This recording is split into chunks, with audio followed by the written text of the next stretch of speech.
Hello everybody, and before we get started with this video, I have a new poll for my 2024 Campaign Trail series.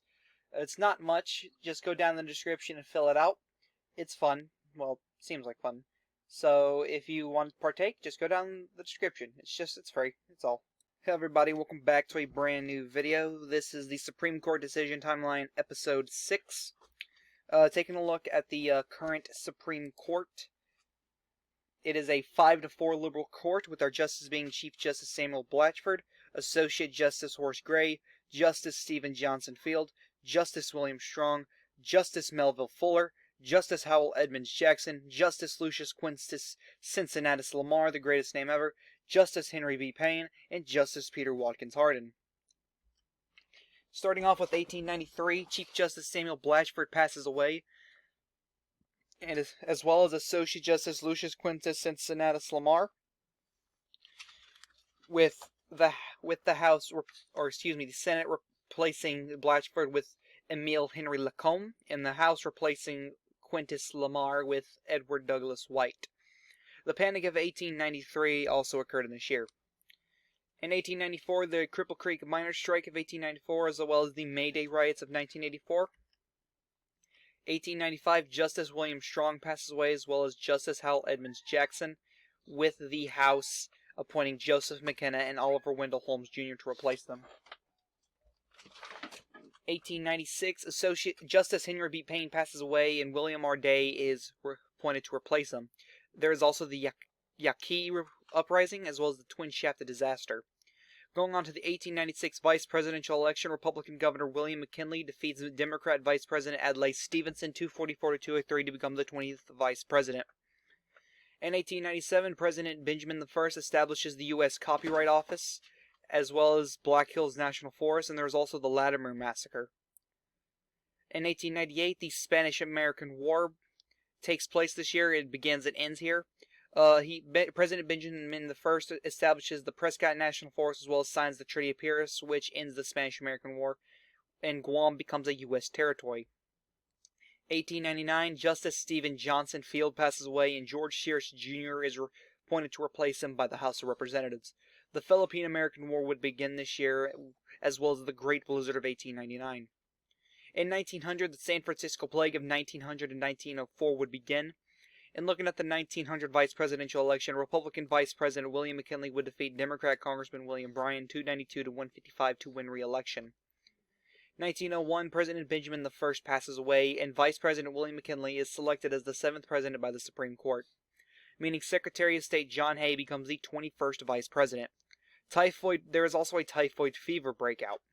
President William I would pass the Platt Amendment. There is also the Great Fire of 1901, but having the shortest term as president so far, President William I is assassinated, meaning the Supreme Court has to choose a new president, and Governor Theodore Roosevelt is selected as the 8th president by the Supreme Court.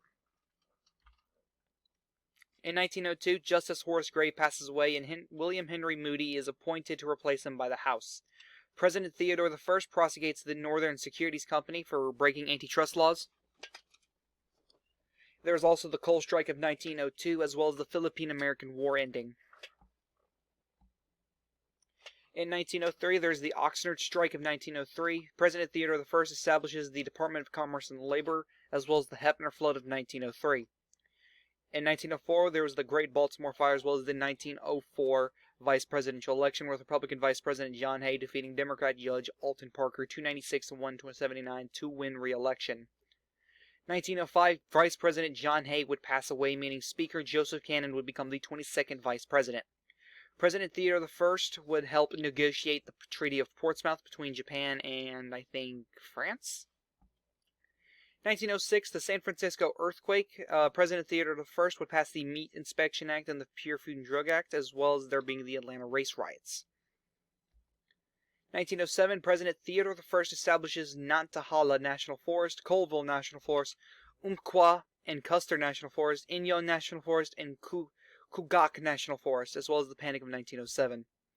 In 1908, President Theodore I establishes Carson National Forest. There are the Springfield race riot of 1908. No, it doesn't happen in Oregon, it happens in Illinois.